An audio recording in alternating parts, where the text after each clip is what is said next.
Terima kasih Tuhan, kami mengamenkan seperti pujian ini. Engkau Tuhan Allah kami yang maha baik, yang memelihara hidup kami dengan sempurna. Engkau Tuhan Allah yang menyertai kami selama-lamanya. Terima kasih Bapa. Mari kita berdoa bersama-sama. Ulangi seperti apa yang saya ucapkan. Bapa kami yang ada di dalam surga, dikuduskanlah namamu, datanglah kerajaanmu, jadilah kehendakmu di bumi ini seperti di dalam surga. Bapa yang baik, berikanlah kami pada hari ini rezeki yang menjadi bagian kami secukupnya, cukup untuk memberikan pinjaman kepada banyak bangsa, sedangkan kami sendiri tidak punya pinjaman. Cukup untuk menjadi saksi Tuhan, mulai dari Yerusalem, Yudea, Samaria, sampai ke ujung-ujung bumi. Cukup untuk menjadikan semua bangsa murid Kristus dan membaptis mereka dalam nama Yesus. Terima kasih Bapa untuk rezeki yang secukupnya, dan ampunilah dosa-dosa kami, ampunilah kesalahan kami, seperti kami pun mengampuni orang-orang yang bersalah kepada kami. Dan janganlah masukkan kami ini ke dalam pencobaan, tetapi bebaskanlah kami dari segala yang jahat. Sebab Engkaulah yang empunya kerajaan, kuasa, dan kemuliaan sampai selama-lamanya. Dalam nama Tuhan Yesus, kami sudah berdoa. Haleluya, haleluya, haleluya. Mari Bapak Ibu sekalian, sekarang kita bersama-sama secara serempak dan serentak kita akan menggemakan Mazmur 91 dengan suara yang keras dan nyaring dari tempat kita masing-masing. Alkitab berkata, iman timbul dari pendengaran, dan pendengaran itu akan firman Tuhan. 2, 3. Mazmur 91. Orang yang duduk dalam lindungan yang maha tinggi dan bermalam dalam naungan yang maha kuasa akan berkata kepada Tuhan, tempat perlindunganku dan kubu pertahananku, Allahku yang kupercayai. Sungguh Tuhanlah yang akan melepaskan aku dari jerat penangkap burung dan dari penyakit sampar yang busuk. Dengan kepaknya Tuhan akan menudungi aku. Di bawah sayapnya aku akan berlindung. Kesetiaan Tuhan ialah perisai dan pagar tembok. Amin, amin, amin. Terjadi di dalam nama Tuhan Yesus. Aku tak usah takut terhadap kedahsyatan malam, terhadap panah yang terbang di waktu siang, terhadap penyakit sampar yang berjalan di dalam gelap, terhadap penyakit menular yang mengamuk di waktu petang. Walau 1.000 orang rebah di sisiku dan 10.000 di sebelah kananku, tetapi itu tidak akan menimpa aku. Aku hanya menontonnya dengan mataku sendiri dan melihat pembalasan terhadap orang-orang fasik. Sebab Tuhan ialah tempat perlindunganku, yang maha tinggi telah kubuat tempat perteduhan aku. Amin, amin, amin. Terjadi di dalam nama Tuhan Yesus. Malapetaka tidak akan menimpa aku, dan tulah tidak akan mendekat kepada kemahku. Sebab malaikat-malaikat Tuhan akan diperintahkan oleh Tuhan kepadaku untuk menjaga aku di segala jalanku. Para malaikat Tuhan akan menatang aku di atas tangannya, supaya kakiku jangan terantuk kepada batu. Singa dan ular tedung akan aku langkai. Aku akan menginjak anak singa dan ular naga. Amin, amin, amin. Terjadi di dalam nama Tuhan Yesus. Sungguh, hatiku melekat kepada Tuhan, maka Tuhan akan meluputkan aku, Tuhan akan membentengi aku, sebab aku mengenal nama Tuhan. Bila aku berseru kepada Tuhan, Tuhan akan menjawab. Tuhan akan menyertai aku dalam kesesakan. Tuhan akan meluputkan aku dan memuliakan aku. Dengan panjang umur akan Tuhan kenyangkan aku, dan akan Tuhan perlihatkan kepadaku keselamatan daripadanya. Amin, amin, amin. Terjadi di dalam nama Tuhan Yesus. Terima kasih Bapak. Sebentar kami akan mendengarkan sebagian daripada kebenaran firman Tuhan. Karena kami percaya dan yakin firman-Mu itu adalah pelita buat kaki kami dan terang buat jalan hidup kami. Urapi setiap kami Bapa. Dalam nama Tuhan Yesus. Yang siap mendengarkan firman Tuhan, angkat jempolnya ke depan dan katakan amin 3 kali. Amin, amin, amin. Salam revival, salam kebangkitan. Semangat pagi. Apa kabarnya Bapak Ibu sekalian? Ya, senang sekali hari ini 17 Agustus. 17 Agustus itulah kemerdekaan kita.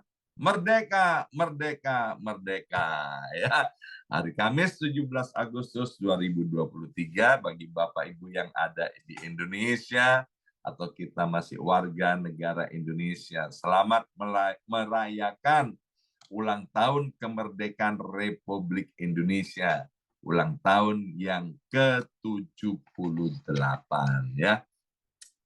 Pujian tadi sangat memberkati Bapak Ibu sekalian, bahwa Tuhan itu yang memelihara hidup kita, dan Tuhan itu yang menyertai kita, dan itu semua ada di dalam Alkitab.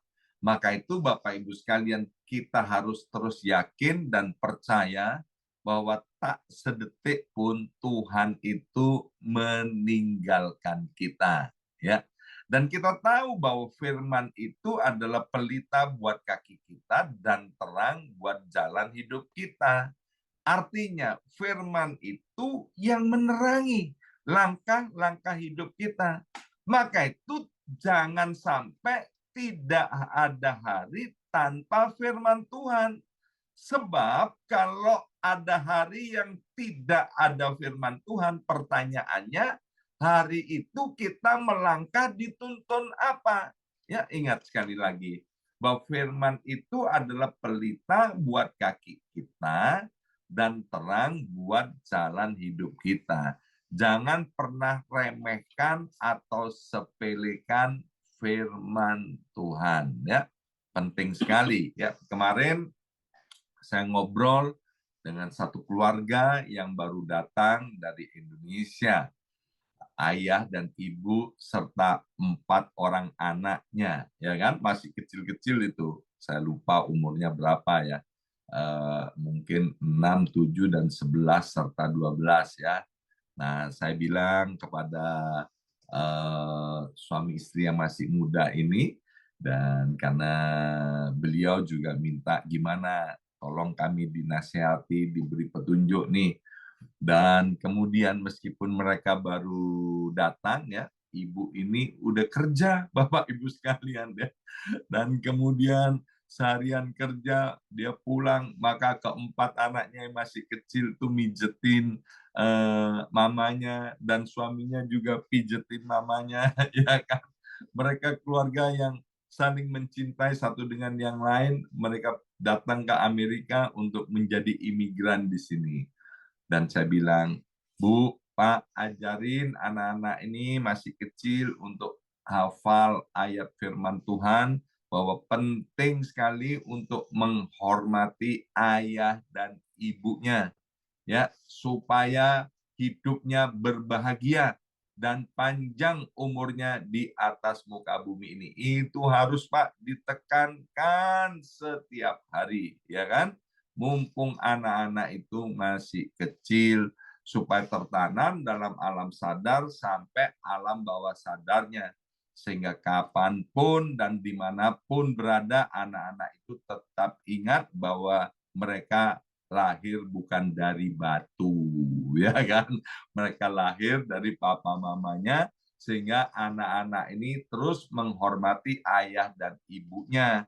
Mungkin nanti satu kali karena sesuatu dan lain hal, bapak ibunya teledor, membuat satu kesalahan atau dosa, maka anak-anak itu tetap harus menghormati ayah dan ibunya supaya hidupnya berbahagia dan panjang umurnya di atas muka bumi ini.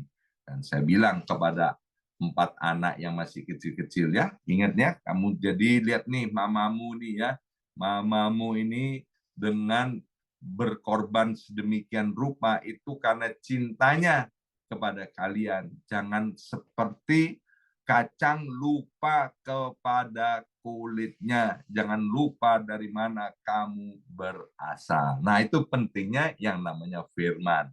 Kemarin saya sudah sampaikan, nanti Bapak Ibu bisa mengikutinya di YouTube channel dari Gereja BMC New York. Saya beri judul adalah Testing dari Tuhan. Itu adalah kisah perjalanan dari bangsa Israel dari Mesir untuk menuju tanah Kanaan. Dalam perjalanan kemudian Tuhan yang menguji, ya, mengadakan testing kepada orang-orang Israel itu. Tujuan testing daripada Tuhan itu ditulis di dalam kitab Ulangan pasal 8 ayat yang kedua. Ulangan pasal 8 ayat yang kedua, ingatlah kepada seluruh perjalanan yang kau lakukan atas kehendak Tuhan Allahmu di padang gurun selama 40 tahun ini, dengan maksud merendahkan hatimu dan mencobai engkau untuk mengetahui apa yang ada dalam hatimu, yakni apakah engkau berpegang pada perintahnya atau tidak, ya. Memang ada kesulitan atau masalah itu karena dosa dan kesalahan kita, tapi ada kesulitan yang sengaja dibuat oleh Tuhan untuk mengetahui, untuk testing, untuk mengerti kita ini bagaimana cintanya kepada Tuhan, ya. Maka itu Bapak Ibu sekalian, waktu kita mengalami ujian, yang penting dari semua itu adalah respon. Ada satu kisah yang terkenal, yaitu tentang Ayub. Kalau kita belajar kitab Ayub, Ayub dikenal sebagai orang yang jujur, baik, benar, saleh, rajin ibadah, suka membawa korban persembahan kepada Tuhan. Tapi bagaimana anak-anaknya mati semua, kemudian harta bendanya habis semuanya, tubuhnya sakit. Kemudian Ayub bilang di dalam kitab Ayub pasal 23 ayat 10 sampai 12, karena ia tahu jalan hidupku. Seandainya ia, kata Ayub, menguji aku akan timbul seperti emas. Kakiku tetap mengikuti jejaknya. Aku menuruti jalannya dan tidak menyimpang. Perintah dari bibirnya tidak kulanggar. Dalam sanubariku kusimpan ucapan mulutnya. Luar biasa. Ya, Ayub ketika mengalami hal yang tidak baik, dia langsung periksa dirinya. Dia udah periksa, oh ya semuanya nggak ada yang nggak beres ya. Maka itu dia waktu mengalami hal yang tidak baik, Ayub nggak ngomel. Ayub tidak menyalahkan Tuhan. Dan Ayub tidak murtad, Bapak Ibu sekalian ya. Bahkan dikatakan, kakiku tetap mengikuti jejaknya, aku menuruti jalannya dan tidak menyimpang. Bahkan ayat 12 dikatakan, aku tidak melakukan pelanggaran terhadap firman Tuhan. Hari ini saya tidak ngerti Bapak Ibu sekalian sedang mengalami apa. Tapi mari Bapak Ibu sekalian jaga sikap hati kita untuk tetap taat kepada firman Tuhan. Sekali lagi, jaga hati dan sikap kita tetap taat kepada firman Tuhan. Ya. Nah, kemudian dari Keluaran pasal 14, ayat 10 sampai ayat 12 bilang begini, ketika Fir'aun telah dekat, orang Israel menoleh, maka tampaklah orang Mesir bergerak menyusul mereka. Lalu sangat ketakutanlah orang Israel, dan mereka berseru-seru kepada Tuhan, dan mereka berkata kepada Musa, apakah karena tidak ada kuburan di Mesir, maka engkau membawa kami untuk mati di padang gurun ini? Apakah yang kau perbuat ini terhadap kami dengan membawa kami keluar dari Mesir? Bukankah ini telah kami katakan kepadamu di Mesir, janganlah mengganggu kami dan biarlah kami bekerja pada orang Mesir, sebab lebih baik bagi kami untuk bekerja pada orang Mesir daripada mati di padang gurun ini. Ya. Nah, Bapak Ibu sekalian, waktu dalam keadaan yang tidak baik memang mudah sekali buat kita untuk mengecewakan Tuhan, ya. Bahkan coba lihat orang Mesir ini, dia langsung bilang gini, emangnya nggak ada kuburan di Mesir ini? Kok repot-repot aku dibawa ke tepi laut ini kemudian mau dibinasakan, ya. Bapak Ibu sekalian, kita ini mungkin tidak seperti yang dikatakan oleh orang Mesir, tapi kita itu bisa mengecewakan Tuhan. Dengan apa?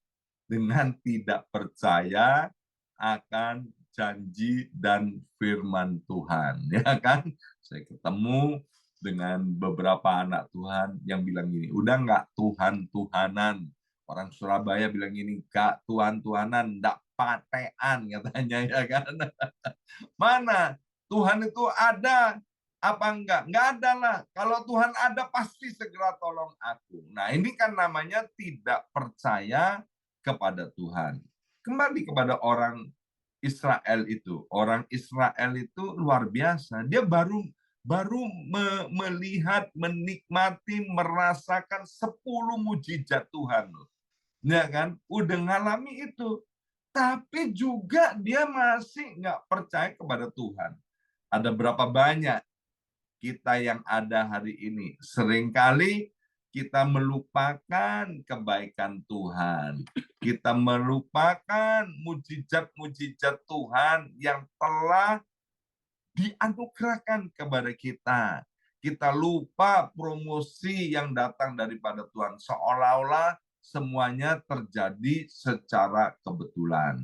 Maka itu Bapak Ibu sekalian, please Jangan kecewakan Tuhan karena kita kemudian menjadi tidak percaya akan Tuhan dan firman-Nya. Yang kedua, orang Israel mengecewakan Tuhan dengan cara gimana?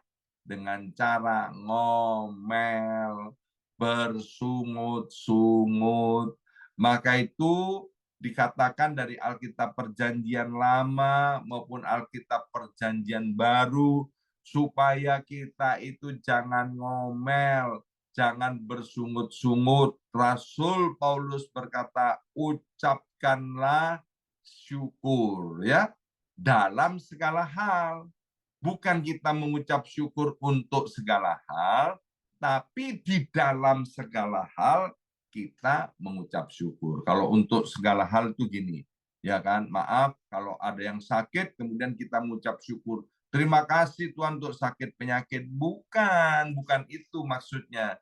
Mengucap syukur dalam. Jadi waktu sakit, mengucap syukur. Tuhan terima kasih Tuhan, kalau kami sakit, kami percaya bilur-bilur Yesus pasti menyembuhkan. Jadi jangan ngomel, ya kan? Ketika dalam keadaan tidak baik, jangan ngomel. Bilang begini, Tuhan, aku mengucap syukur karena aku punya Tuhan Allah yang hidup. Tuhan yang disebut dengan Yehova Jireh. Tuhan yang akan memenuhi kebutuhan hari-hariku. Meskipun hari ini aku belum lihat, dompetku kosong, beras di dapur kosong, tapi aku tidak ngomel, aku mengucap syukur, pasti Tuhan cukupi. Nah, itu Bapak Ibu sekalian. Jadi dalam keadaan yang tidak baik, jangan sampai kita mengecewakan Tuhan. Selanjutnya, ayat 13 dan 14 dari Keluaran 14 bilang begini. Tetapi berkatalah Musa kepada bangsa itu, janganlah takut, berdirilah tetap dan lihatlah keselamatan dari Tuhan yang akan diberikannya hari ini kepadamu. Sebab orang Mesir yang kamu lihat hari ini tidak akan kamu lihat lagi untuk selama-lamanya. Tuhan akan berperang untuk kamu dan kamu akan diam saja. Pegang ayat ini erat-erat Bapak Ibu sekalian. Amin. Orang Israel ya dengar perkataan Musa ini ya, itu pasti terpecah jadi beberapa kelompok ya kan. Hari ini akan ada pertolongan Tuhan. Mana bisa pertolongan Tuhan? Mau depannya laut, kiri kanannya padang gurun, belakangnya tentara Fir'aun dengan Fir'aunnya, ya kan? Mereka nggak bisa melihat jalan itu. Tapi kita tahu kisah itu bagaimana. Bahwa Tuhan kemudian membelah laut Teberau. Ya, dalam kitab Bilangan 23 ayat 19 bilang gini, Allah bukanlah manusia sehingga ia berdusta, bukan anak manusia sehingga ia menyesal. Masakan ia berfirman dan tidak melakukannya, atau berbicara dan tidak menepatinya. Ya, Bapak Ibu sekalian, manusia itu sering berbicara, berjanji, dan tidak menepatinya. Ya, ada seorang teman saya itu, aduh, dia tuh kalau bilang ada pendeta ya ngaku profesor, doktor, ditambahin profesor, doktor, kabirator, bocor, ya kan? Saya tanya, ya kan, Pak, kok mesti kalau ngomong kok profesor, doktor, kabirator, bocor? Dia bilang, saya ini menghormati orang yang punya gelar, ya kan? Tapi saya udah ketemu dengan teman-teman yang katanya sekolah pendeta, gelarnya profesor, doktor, tapi cuman omdo, omong doang, ya kan? Teorinya bagus, ngomongnya bagus, tapi prakteknya nol besar. Makanya Tuhan bilang, aku bukan profesor, doktor, kabirator, bocor, yang omdo, yang omong doang. Tapi aku adalah Tuhan yang berfirman dan pasti menepati. Aku berfirman tidak pernah menyesal. Maka itu Bapak Ibu sekalian, pegang janji Tuhan. Percayalah bahwa Tuhan akan berperang ganti kita. Amin. Percayalah bahwa Tuhan pasti bela kita. Wong kita ini adalah anaknya. Ya kan? Ada berapa banyak kita sebagai orang tua rela mati demi anaknya. Ya kan? Waktu anaknya sakit, orang tua bilang begini, ya kan? Tuhan pindahkan sakit itu kepadaku. Ada berapa banyak orang tua yang rela melabrak orang lain karena anaknya diganggu. Loh, kita ini manusia yang jahat, manusia yang bisa berbuat jahat, tahu untuk menjaga, melindungi anak-anaknya, apalagi Tuhan Allah kita. Maka itu Bapak Ibu sekalian, ketika dalam keadaan tidak baik, pegang janji Tuhan. Ya. Yang kedua, ketika dalam keadaan tidak baik, Pengkhotbah 3 ayat yang ke-11 berkata, ia membuat segala sesuatu indah pada waktunya. Dalam keadaan tidak baik, percayalah bahwa Tuhan akan tiba waktunya membuat segala sesuatu itu menjadi indah. Kalau itu belum indah, berarti waktunya Tuhan belum tiba. Tapi jangan putus asa, Tuhan tidak pernah terlalu cepat, Tuhan tidak pernah terlalu lambat untuk menolong kita. Amin. Saya masih ingat bagaimana ketika saya belajar renang atau ketika anak-anak saya masih kecil, saya ajarin renang, ya kan, sengaja loh saya lepas di tengah-tengah kolam renang itu yang airnya dalam, ya kan? Tapi saya tidak pernah terlambat untuk menolong anak saya. Saya nggak pernah ingin anak saya tenggelam. Demikian juga Tuhan nolong kita, pasti pertolongan itu tepat pada waktunya. Dan yang ketiga, percayalah bahwa Tuhan itu punya cara yang tidak terbatas untuk menolong kita. Meskipun kita nggak lihat, gimana ya kira-kira jalan keluarnya ya. Wong depannya ini Laut Teberau. Di belakangnya tentara Mesir. Kiri kanannya padang gurun. Kita nggak bisa pikir gimana cara Tuhan menolong kita. Please, jangan pikir bagaimana cara Tuhan menolong kita. Tuhan punya banyak cara, bukan 1001 cara, bukan 1.000.001 cara, tapi Tuhan punya cara yang tidak terbatas untuk menolong kita. Ya, hari ini Bapak Ibu sekalian, percayalah Tuhan itu mencintai dan mengasihi kita.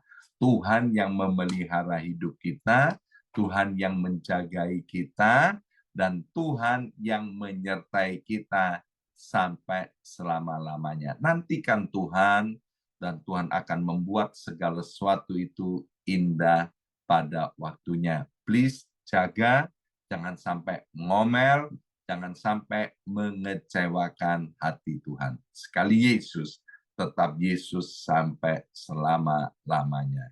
Amin. Mari kita berdoa.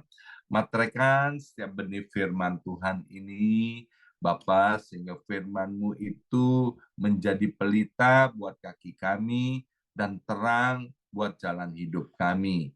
Biarlah setiap langkah-langkah hidup kami ini dituntun, dipimpin oleh Engkau, sehingga kami terus berpegang pada firman Tuhan dan kami percaya akan pertolongan-Mu. Dalam nama Yesus kami sudah berdoa. Haleluya. Amin, amin, amin.